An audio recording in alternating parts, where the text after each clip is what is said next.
Now, I get asked this question all the time. Why wasn't the Xbox One or the Xbox Series S or X ever hacked in the same way as the PlayStation 4 or the Nintendo Switch? And the answer is simple, because there is no motivation to do so. Microsoft will offer a developer mode in their consoles effectively to anyone who's curious about taking a look at homebrew or building their own games on the Xbox, and you pay a small fee, I believe it's $20 or $25, to get access to that developer mode. But for some reason, Microsoft has decided to effectively disable it for most users. So let's jump into the story, because it is interesting and there are some things that I want to discuss. Now, this thread originally comes from GBA Temp, that some users were having their developer mode access revoked on their Xbox One or on their Xbox Series consoles. Now, I went and double checked my access, and you guessed it, my access has also been revoked. Now, the email that you get states the following: we have disabled the Windows and Xbox enrollment on your Microsoft Partner Center account because it did not have an active presence in the store. For reference, see Developer Code of Conduct, which says an active presence in the store must be maintained. So essentially what they're talking about is when you get access to developer mode, when you pay your $20 or your $25 and get access to developer mode, you're supposed to be using it. So you're supposed to be uploading to it and publishing things to the store for QA and stuff. You're supposed to be developing on developer mode. And if you haven't used developer mode in that sense, or you haven't posted an app in the last 90 days, then you're going to get your account disabled, which is what I have. Now, let's be very clear about what's going on here, because this is obviously the elephant in the room. Microsoft is clearly doing this to mitigate the ongoing homebrew and emulators that you can run on the Xbox One and Xbox Series consoles under developer mode. And this is one way to stop most people in their tracks. Now, about a year ago when the Series S came out, I covered emulation on the Series S and talked about how great it was, how it complemented the Series S hardware, because you could run in developer mode things like RetroArch, you could run GameCube, you could run Nintendo Wii, you could run Dreamcast. It was an overall excellent experience, and not only that, you could run for the first time on any console, at least I believe so, PlayStation 2, which was fantastic. We also took a look at DuckStation, the PS1 emulator running on the Series S with, a 4x or a 6x resolution boost and overclocking, and it was a really fantastic experience. Now, while this is not a complete removal of developer mode, I guess you could consider this more of a bandwave of sorts. And for the record, I've had dev mode activated since the day Microsoft introduced it first back on the Xbox One. I've never published an app on the Xbox Store via dev mode, and some people will argue that Microsoft clearly states that they can suspend inactive accounts. And yes, they absolutely can. But I do find the timing interesting coming into the new year, 2022.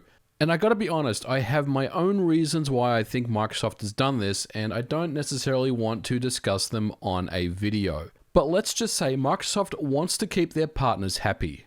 Now, you still can access developer mode. You can still pay your $25 and, create a new account.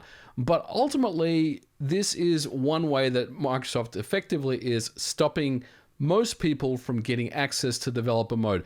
For the people that already have developer mode and have had their account suspended, the only way I guess you can get your account back is to, contact Microsoft and let them know that you're planning on publishing something to the store and do just that. And I think most people aren't even going to bother doing that.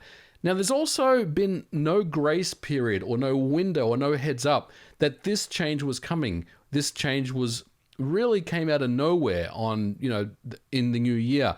And if you paid for that access, if you paid for your $25 and you were planning on running RetroArch and other emulators, then unfortunately I've got bad news for you, because Microsoft has effectively taken your money and you're probably not going to be able to get a refund on that, which is quite unfortunate. Now, I praised Microsoft and Xbox for essentially removing the motivation and hacking of the Xbox One and Series consoles by offering developer mode, which incidentally is a tightly walled sandbox that is very much cut down in features from getting access to the full hardware that really shouldn't cause any harm because it's completely walled off. There's no way you can connect to Xbox Live and do malicious things. You can't run cheats or anything like that. You're effectively basically in this kind of this walled off area that you just can't do anything else other than use dev mode on. And I gotta be honest with you guys, this is giving me shades of when Sony decided to remove OtherOS